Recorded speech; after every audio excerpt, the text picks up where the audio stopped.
Zdaj pa ena za moje stanovske kolege coache. Si NLP, si življenjski, si biznis, kakšen koli coach. Pa imaš problem, da nimaš klientov, da ne znaš razviti tega biznisa.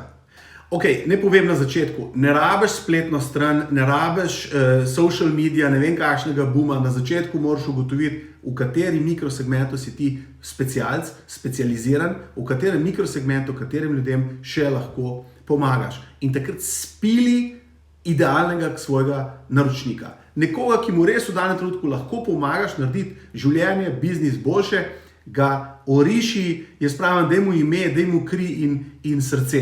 In od tam naprej štartaj. Potem, ko boš ugotovil, komu res lahko pomagaš, ga po svoji mreži poišči podobnega človeka in reči, lej, ti si moj prvi klient, želim ti pomagati, trenutno še nimam tega, a se strinjaš, da ti pomagam in koliko bo rezultata, toliko mi boš tudi potem plačal. Ali pa delajte pro bono, kakor želite, kakor ste vi sposobni preživeti do takrat. Ampak prepričajte se sebe na caseih, v kateri mikrosegmentu ste strokovnjak. Če še ne gre, potem poiščite pomoč okrog, saj to že dobro znate.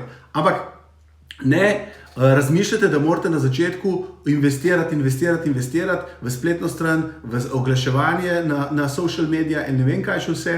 V začetku rabite potrditev, da vam gre, da so stranke zadovoljne in rabite testimonial ali potrditev stranke, da ste resnično pomagali.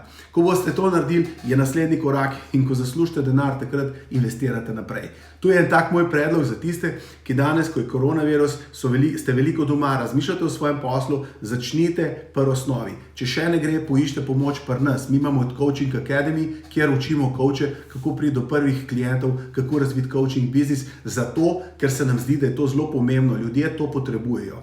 Tisti, ki so bolni, rabijo pomoč drugje. Se spomnite v osnovni šoli, matematika ni šla, kaj je mama naredila? Inštruktorja je nabavila in si imel inštruktorja in si se matematiko naučil, fiziko, karkoli že. Tako je isto v življenju. Ljudje hočejo napredovati, hočejo razviti svoj biznis, posebej potem, ko je enkrat kriza mimo. Za njih je najbolj pomembno kaj? Da najdejo ta pravo pomoč. In če ste vi ta prava pomoč, dajte razviti ta posel za to, da boste res koristni za te ljudi. Če ne gre, kontaktirajte.